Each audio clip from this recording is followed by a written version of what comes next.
사랑하는 성도님들, 지금 이 순간 혹시 모든 것이 무너져 내리는 것 같은 절망 속에 계십니까?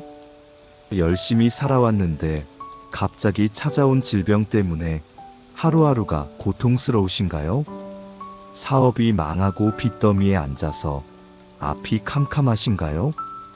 가장 믿었던 사람에게 배신당해서 마음이 찢어지는 것 같으신가요?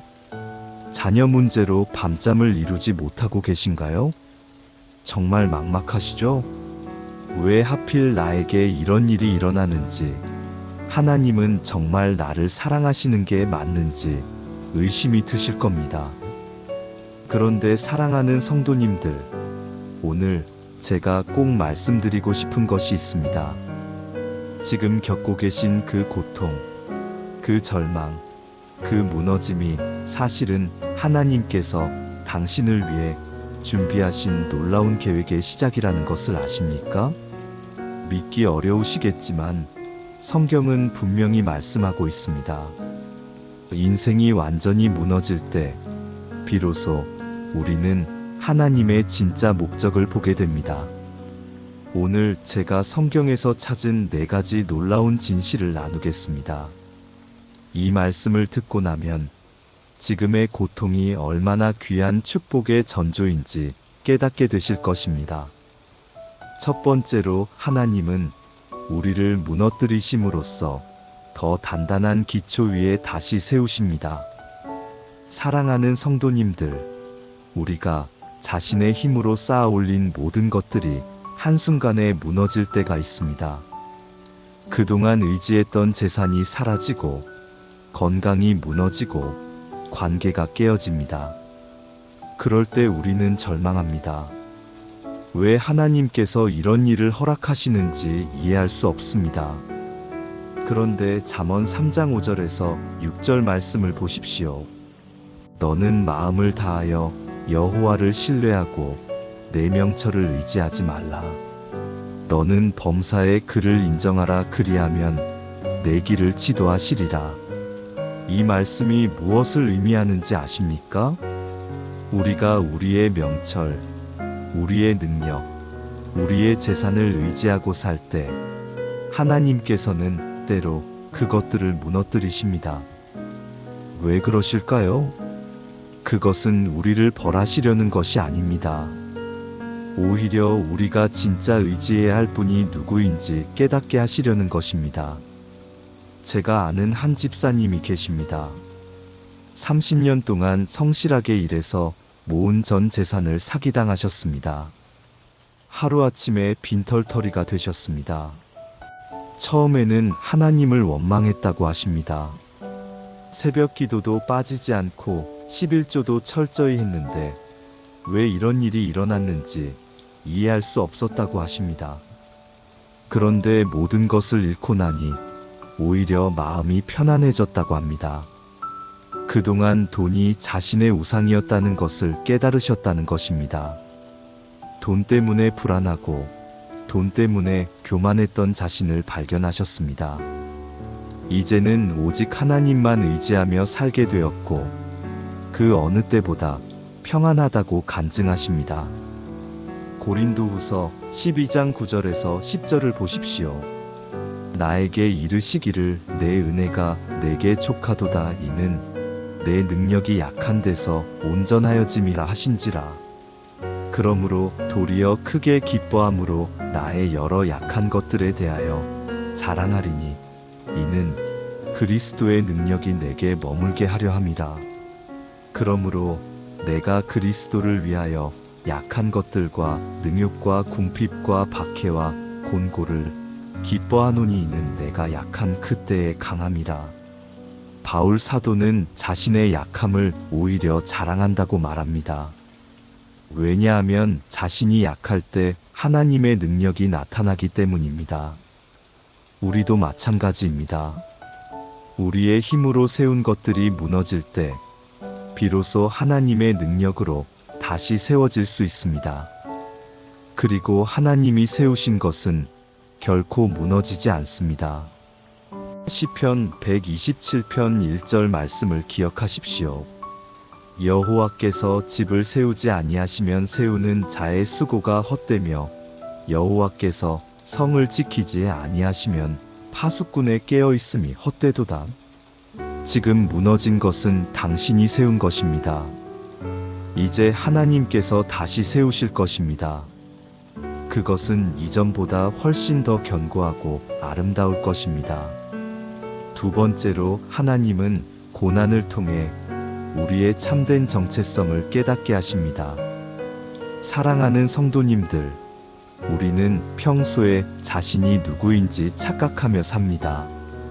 직업으로, 재산으로, 학벌로, 외모로 자신을 규정합니다. 회사 사장이니까 존귀한 사람이고, 돈이 많으니까 성공한 사람이라고 생각합니다. 그런데 그 모든 것을 잃었을 때 우리는 묻게 됩니다. 그렇다면 나는 누구인가? 바로 이 질문을 하게 만드시는 것이 하나님의 목적입니다. 에베소서 2장 10절을 보십시오. 우리는 그가 만드신 바라 그리스도 예수 안에서 선한 일을 위하여 지으심을 받은 자니 이 일은 하나님이 전에 예비하사 우리로 그 가운데서 행하게 하려 하심이니라. 우리의 정체성은 우리가 가진 것에 있지 않습니다. 우리는 하나님의 작품입니다. 하나님께서 특별한 목적을 가지고 지으신 걸작품입니다. 욥을 생각해 보십시오. 욥은 동방의 거부였습니다. 자녀도 많고 재산도 많았습니다. 그런데 하루아침에 모든 것을 잃었습니다. 자녀들이 다 죽고 재산이 다 없어지고 건강까지 잃었습니다. 친구들은 그를 정죄했습니다. 아내조차 하나님을 욕하고 죽으라고 했습니다. 그런데 욥이 뭐라고 말합니까? 욥기 1장 21절입니다. 이르되 내가 모태에서 알몸으로 나왔사온즉 또한 알몸이 그리로 돌아가올지라. 주신 이도 여호와시요 거두신 이도 여호와시오니 여호와의 이름이 찬송을 받으실지니이다. 욥은 모든 것을 잃고 나서야 깨달았습니다. 자신이 가진 것으로 자신을 규정할 수 없다는 것을 말입니다. 자신은 그저 하나님 앞에 선한 인간일 뿐이라는 것을 깨달았습니다. 그리고 그것으로 충분했습니다. 욥기 42장 5절에서 6절을 보십시오. 내가 주께 대하여 귀로 듣기만 하였사오나 이제는 눈으로 주를 배움나이다. 그러므로 내가 스스로 거두어드리고 티끌과 제 가운데에서 회개하나이다. 고난을 통과한 욥은 하나님을 진짜로 만났습니다. 그리고 자신이 누구인지 정확히 알게 되었습니다. 우리도 마찬가지입니다. 모든 것을 잃을 때 비로소 우리는 우리의 참된 정체성을 발견합니다. 우리는 하나님의 자녀입니다. 로마서 8장 16절에서 17절 말씀입니다.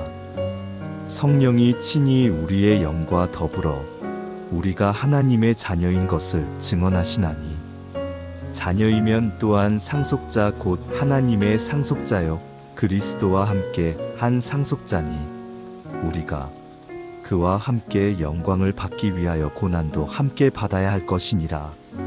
보십시오. 우리는 하나님의 상속자입니다. 이 얼마나 놀라운 신분입니까? 세상의 어떤 지위나 재산도 이것과 비교할 수 없습니다. 제가 아는 한 권사님은 남편이 갑자기 세상을 떠나면서 큰 충격을 받으셨습니다. 40년을 함께 살았는데 남편 없는 자신을 상상할 수 없었다고 합니다. 자신은 누군가의 아내로만 살아왔는데 이제 어떻게 살아야 할지 막막했다고 합니다.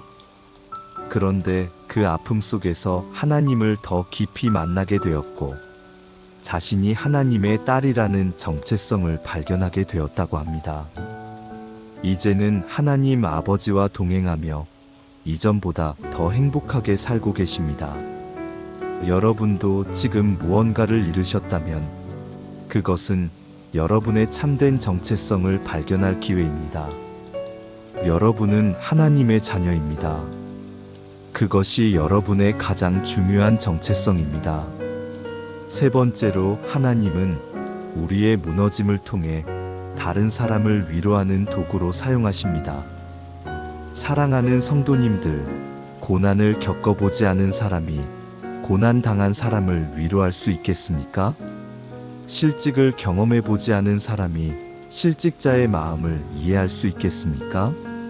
질병을 알아보지 않은 사람이 환자의 고통을 알 수 있겠습니까? 하나님께서는 우리가 겪는 고난을 통해 우리를 다른 사람을 위로하는 도구로 만드십니다. 고린도후서 1장 3절에서 4절을 보십시오.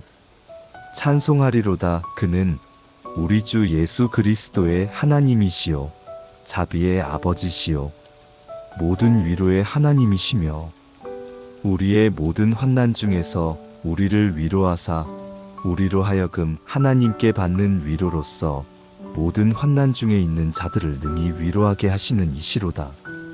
이 말씀이 무엇을 의미합니까? 하나님께서 우리를 위로하시는 이유는 우리가 다른 사람을 위로하도록 하기 위함이라는 것입니다. 우리가 받은 고난과 위로가 다른 사람을 위한 것이 된다는 것입니다. 예수님을 생각해 보십시오. 예수님은 왜 이 땅에 오셔서 고난을 받으셨습니까? 히브리서 4장 15절입니다. 우리에게 있는 대제사장은 우리의 연약함을 동정하지 못하실 이가 아니요 모든 일에 우리와 똑같이 시험을 받으신 이로되 죄는 없으시니라. 예수님은 우리의 연약함을 아시기 위해 직접 고난을 받으셨습니다. 배고픔을 아시고 배신의 아픔을 아시고 죽음의 고통을 아십니다. 그래서 우리를 완전히 이해하시고 위로하실 수 있는 것입니다. 우리도 마찬가지입니다.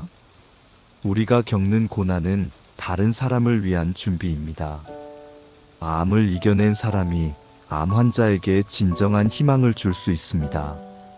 사업 실패를 경험한 사람이 사업에 실패한 사람을 진심으로 위로할 수 있습니다.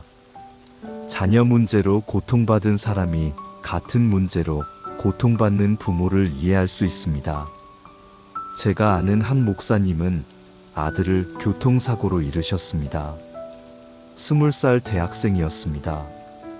그 아픔은 말로 표현할 수 없었다고 합니다.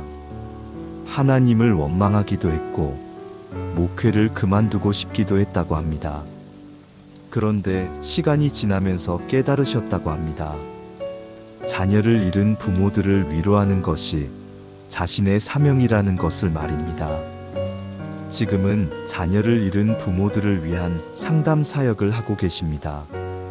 그분의 위로를 받고 다시 일어선 부모들이 수백 명이 됩니다. 그분은 말씀하십니다. 내 아들의 죽음이 헛되지 않았다고 말입니다. 하나님께서는 그 아픔을 통해 수많은 사람을 살리셨다고 말입니다. 여러분이 지금 겪고 있는 고난도 마찬가지입니다. 그것은 단지 여러분만을 위한 것이 아닙니다. 하나님께서는 여러분을 통해 많은 사람을 위로하실 계획을 가지고 계십니다. 이사야 61장 1절에서 3절을 보십시오.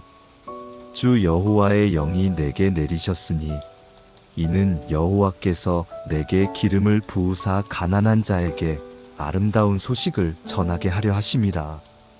나를 보내사 마음이 상한 자를 고치며 포로된 자에게 자유를, 갇힌 자에게 노임을 선포하며 여호와의 은혜의 해와 우리 하나님의 보수의 날을 선포하여 모든 슬픈 자를 위로하되 무너진 죄를 대신하여 화관을, 슬픔 대신 기쁨의 기름을, 근심 대신 찬송의 옷을 주어 그들이 의의 나무 곧 여호와께서 심으신 그 영광을 나타낼 자라 일컬음을 받게 하려 하심이라. 하나님께서는 상한 마음을 고치시고 슬픈 자를 위로하십니다. 그리고 그 일을 위해 우리를 사용하십니다. 우리가 먼저 상함을 받고 먼저 슬픔을 겪고 그리고 위로를 받습니다. 그래야 다른 사람을 진정으로 위로할 수 있기 때문입니다. 지금 여러분이 겪는 고난이 너무 힘드시겠지만 이것을 기억하십시오. 이 고난을 통해 여러분은 누군가의 생명줄이 될 것입니다. 여러분의 간증이 누군가에게 희망이 될 것입니다. 여러분의 위로가 누군가를 살릴 것입니다. 네 번째로, 하나님은 무너짐을 통해 우리에게 부활의 능력을 경험하게 하십니다. 사랑하는 성도님들, 죽음 없이는 부활이 없습니다. 무너짐 없이는 다시 일어섬이 없습니다. 하나님께서는 우리가 완전히 무너진 그 자리에서 부활의 능력을 보여주십니다. 요한복음 11장을 보십시오. 나사로가 죽었습니다.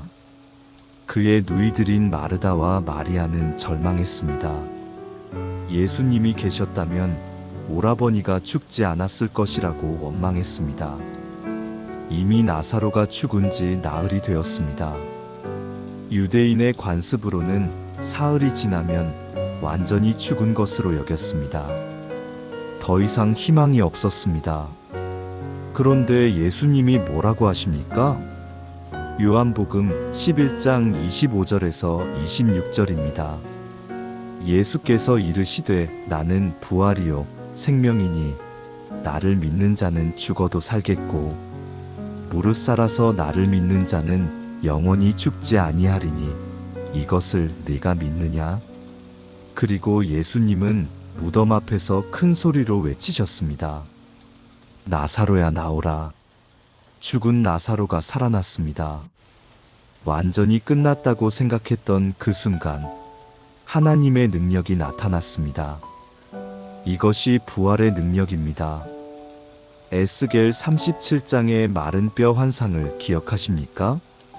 에스겔이 본 것은 마른 뼈들이 가득한 골짜기였습니다. 완전히 죽어서 썩고 마른 뼈들이었습니다. 아무 희망이 없어 보였습니다. 그런데 하나님이 말씀하십니다. 에스겔 37장 3절에서 5절입니다.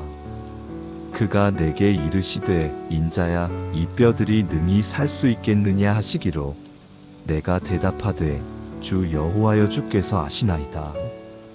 또 내게 이르시되 너는 이 모든 뼈에게 대언하여 이르기를 너희 마른 뼈들아 여호와의 말씀을 들을지어다.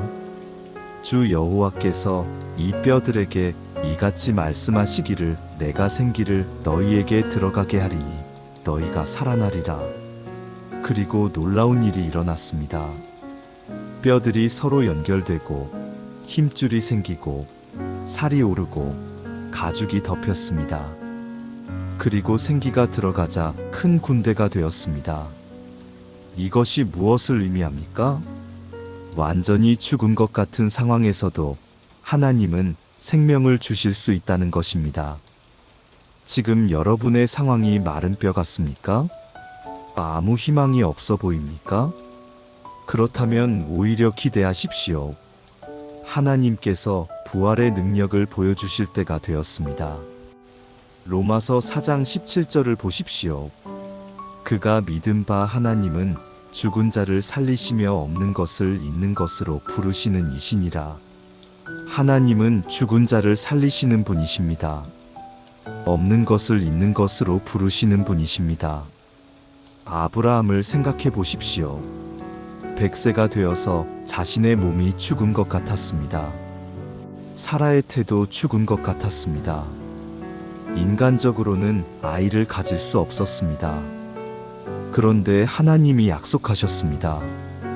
네가 많은 민족의 조상이 되리라고 말입니다. 아브라함은 바랄 수 없는 중에 바라고 믿었습니다. 그리고 이삭을 낳았습니다. 죽은 것 같은 몸에서 생명이 나왔습니다. 빌립보서 3장 10절에서 11절을 보십시오. 내가 그리스도와 그 부활의 권능과 그 고난의 참여함을 알고자 하여 그의 죽으심을 본받아 어떻게 해서든지 죽은 자 가운데서 부활에 이르려 하노니 바울은 부활의 권능을 알기 원했습니다. 그래서 고난에 참여하기를 원했습니다. 죽으심을 본받기를 원했습니다. 왜냐하면 죽음을 통과해야 부활이 있기 때문입니다. 제가 아는 한 성도님은 10년 전 간암 말기 판정을 받으셨습니다. 의사는 6개월 시한부를 선고했습니다. 모든 것이 끝난 것 같았습니다. 그런데 그분은 포기하지 않고 기도했습니다. 매일 새벽 하나님께 부르짖었습니다. 그리고 기적이 일어났습니다. 암세포가 사라지기 시작했습니다. 지금은 완전히 건강을 회복하셨습니다. 그분은 간증하십니다. 죽음의 문턱에서 부활의 하나님을 만났다고 말입니다. 이제는 죽음도 두렵지 않다고 말입니다.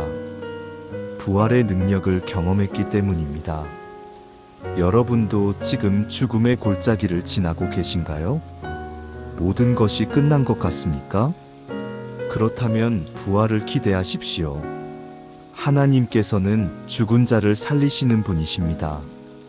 고린도후서 4장 8절에서 9절입니다. 우리가 사방으로 우겨쌈을 당하여도 쌓이지 아니하며 답답한 일을 당하여도 낙심하지 아니하며 박해를 받아도 버림바 되지 아니하며 거꾸러뜨림을 당하여도 망하지 아니하고 이것이 부활의 능력입니다.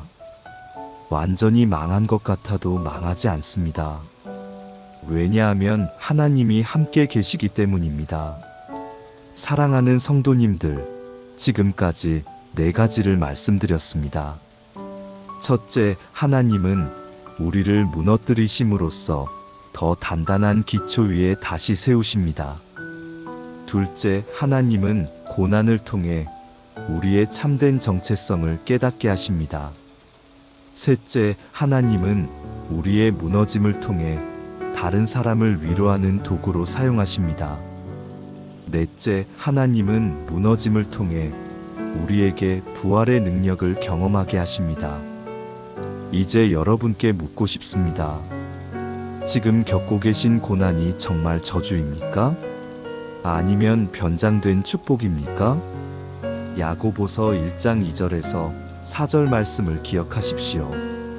내 형제들아, 너희가 여러 가지 시험을 당하거든 온전히 기쁘게 여기라. 이는 너희 믿음의 시련이 인내를 만들어내는 줄 너희가 알리라. 인내를 온전히 이루라. 이는 너희로 온전하고 구비하여 조금도 부족함이 없게 하려 함이라. 시험을 당하거든 기뻐하라고 말씀합니다. 왜냐하면 그것이 우리를 온전하게 만들기 때문입니다. 로마서 8장 28절입니다. 우리가 알거니와 하나님을 사랑하는 자, 곧 그의 뜻대로 부르심을 입은 자들에게는 모든 것이 합력하여 선을 이루느니라. 모든 것이 합력하여 선을 이룹니다. 지금의 고난도, 아픔도, 절망도 모두 합력하여 선을 이룰 것입니다. 단지 우리가 그것을 아직 보지 못할 뿐입니다. 요셉을 기억하십시오. 형들에게 팔려서 노예가 되었습니다. 억울하게 감옥에 갇혔습니다. 13년 동안 고난의 연속이었습니다. 그런데 그 모든 고난이 무엇을 위한 것이었습니까? 애굽의 총리가 되어 가족을 구원하기 위한 것이었습니다. 창세기 50장 20절에서 요셉이 뭐라고 말합니까? 당신들은 나를 해하려 하였으나 하나님은 그것을 선으로 바꾸사 오늘과 같이 많은 백성의 생명을 구원하게 하시려 하셨나니 형들이 악으로 행한 것을 하나님은 선으로 바꾸셨습니다. 여러분의 고난도 마찬가지입니다. 지금은 악하게 보일지 모르지만 하나님은 그것을 선으로 바꾸실 것입니다. 시편 30편 5절입니다. 그의 노염은 잠깐이요 그의 은총은 평생이로다. 저녁에는 울음이 깃들릴지라도 아침에는 기쁨이 오리로다. 저녁에는 울음이 깃들어도 아침에는 기쁨이 옵니다. 지금은 밤입니다. 캄캄한 밤입니다. 아무것도 보이지 않는 어둠입니다. 그러나 곧 아침이 올 것입니다. 찬란한 태양이 떠오를 것입니다. 그때 여러분은 깨달을 것입니다. 이 모든 고난이 축복을 위한 준비였다는 것을 말입니다. 이사야 43장 1절에서 2절을 보십시오. 야곱아, 너를 창조하신 여호와께서 지금 말씀하시느니라. 이스라엘아, 너를 지으신 이가 말씀하시느니라. 너는 두려워하지 말라. 내가 너를 구속하였고 내가 너를 지명하여 불렀나니 너는 내 것이라. 네가 물 가운데로 지날 때에 내가 너와 함께 할 것이라. 강을 건널 때에 물이 너를 침몰하지 못할 것이며 내가 불 가운데로 지날 때에 타지도 아니할 것이요 불꽃이 너를 사르지도 못하리니. 하나님이 함께 하시면 물도 불도 우리를 해치지 못합니다. 다니엘의 세 친구를 기억하십시오. 느부갓네살 왕이 만든 금 신상에 절하지 않아서 풀무불에 던져졌습니다. 평소보다 7배나 뜨거운 불이었습니다. 그런데 그들은 타지 않았습니다. 오히려 불 가운데서 하나님을 만났습니다. 왕이 놀라서 말했습니다. 네 사람이 불 가운데 다니는데 넷째 사람의 모양은 신들의 아들과 같다고 말입니다. 지금 여러분이 불 가운데 계신가요? 그렇다면 주위를 보십시오. 예수님이 함께 계실 것입니다. 불 가운데서 여러분과 함께 걸으실 것입니다. 사랑하는 성도님들, 마지막으로 이 말씀을 드리고 싶습니다. 고린도후서 12장 10절입니다. 그러므로 내가 그리스도를 위하여 약한 것들과 능욕과 궁핍과 박해와 곤고를 기뻐하노니 이는 내가 약한 그때에 강함이라. 내가 약할 때 강하다. 이것이 역설입니다. 이것이 하나님의 방법입니다. 세상은 강한 것을 추구합니다. 그러나 하나님은 약한 것을 통해 강한 것을 나타내십니다. 세상은 높은 것을 추구합니다. 그러나 하나님은 낮은 것을 높이십니다. 세상은 부유한 것을 추구합니다. 그러나 하나님은 가난한 자를 부유하게 하십니다. 마태복음 5장 3절에서 10절의 팔복을 기억하십시오. 심령이 가난한 자는 복이 있나니 천국이 그들의 것이며 애통하는 자는 복이 있나니 그들이 위로를 받을 것이며 온유한 자는 복이 있나니 그들이 땅을 기업으로 받을 것이며 의에 줄이고 목마른 자는 복이 있나니 그들이 배부를 것이며 긍휼히 여기는 자는 복이 있나니 그들이 긍휼히 여김을 받을 것이며 마음이 청결한 자는 복이 있나니 그들이 하나님을 볼 것이며 화평하게 하는 자는 복이 있나니 그들이 하나님의 아들이라 일컬음을 받을 것이며 의를 위하여 박해를 받은 자는 복이 있나니 천국이 그들의 것임이라. 가난한 자, 애통하는 자, 박해받는 자가 복이 있다고 말씀합니다. 왜냐하면 그들이 하나님의 나라를 유업으로 받을 것이기 때문입니다. 지금 여러분이 가난하십니까? 애통하십니까? 박해를 받으십니까? 그렇다면 복이 있습니다. 하나님의 나라가 여러분의 것입니다. 예레미야 29장 11절입니다. 여호와의 말씀이니라. 너희를 향한 나의 생각을 내가 아나니 평안이요 재앙이 아니니라. 너희에게 미래와 희망을 주는 것이니라. 하나님의 생각은 평안입니다. 재앙이 아닙니다. 미래와 희망을 주시려는 것입니다. 지금 당장은 재앙처럼 보일지 모릅니다. 그러나 그것은 평안을 위한 과정입니다. 희망을 위한 준비입니다. 하박국 3장 17절에서 19절을 보십시오. 비록 무화과 나무가 무성하지 못하며 포도나무에 열매가 없으며 감람나무에 소출이 없으며 밭에 먹을 것이 없으며 우리의 양이 없으며 외양간에 소가 없을지라도 나는 여호와로 말미암아 즐거워하며 나의 구원의 하나님으로 말미암아 기뻐하리로다. 주 여호와는 나의 힘이시라. 나의 발을 사슴과 같게 하사 나를 나의 높은 곳으로 다니게 하시리로다. 모든 것이 없어도 하나님으로 인해 기뻐할 수 있습니다. 왜냐하면 하나님이 우리의 힘이시기 때문입니다. 하나님이 우리를 높은 곳으로 인도하실 것이기 때문입니다. 사랑하는 성도님들, 이제 결론을 말씀드리겠습니다. 인생이 무너질 때 비로소 보이는 것이 있습니다. 그것은 하나님의 진짜 목적입니다. 하나님은 우리를 무너뜨리심으로 더 단단하게 세우십니다. 하나님은 우리에게 참된 정체성을 깨닫게 하십니다. 하나님은 우리를 다른 사람을 위로하는 도구로 사용하십니다. 하나님은 우리에게 부활의 능력을 경험하게 하십니다. 그러므로 지금의 고난을 기뻐하십시오. 지금의 무너짐을 감사하십시오. 그것은 더 큰 영광을 위한 준비입니다. 로마서 8장 18절입니다. 생각하건대 현재의 고난은 장차 우리에게 나타날 영광과 비교할 수 없도다. 현재의 고난은 잠시입니다. 그러나 장차 나타날 영광은 영원합니다. 그 영광은 현재의 고난과 비교할 수 없을 정도로 큽니다.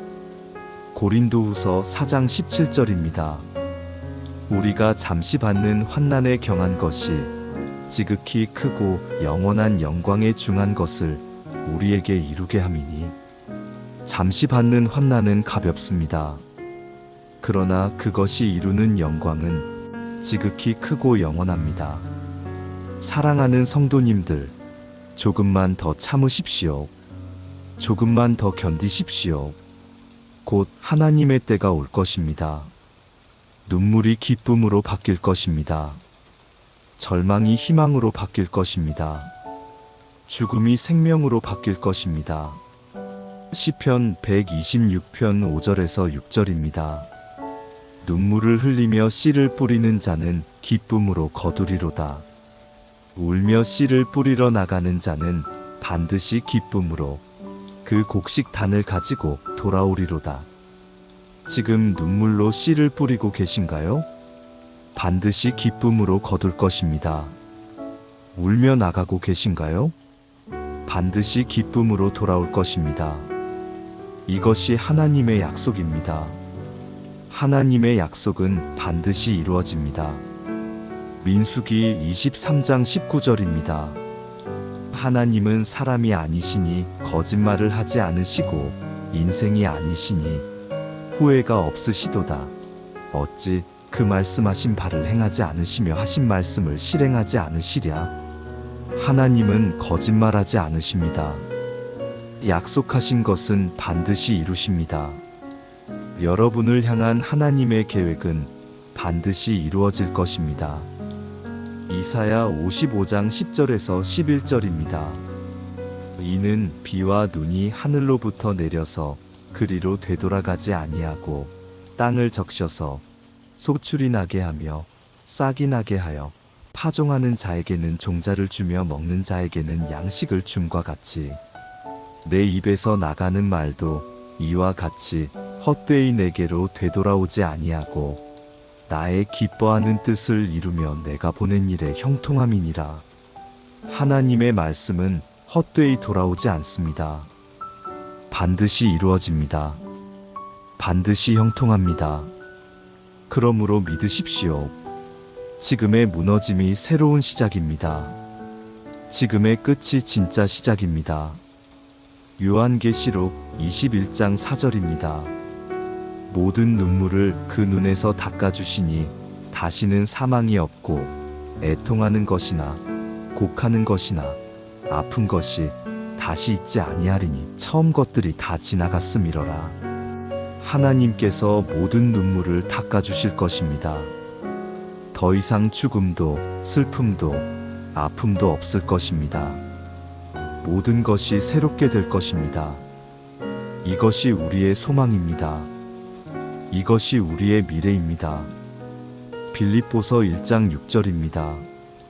너희 안에서 착한 일을 시작하신 이가 그리스도 예수의 날까지 이루실 줄을 우리가 확신하노라. 하나님이 시작하신 일은 반드시 완성됩니다. 여러분 안에 시작하신 착한 일을 반드시 이루실 것입니다. 그날까지 포기하지 마십시오. 데살로니가전서 5장 24절입니다.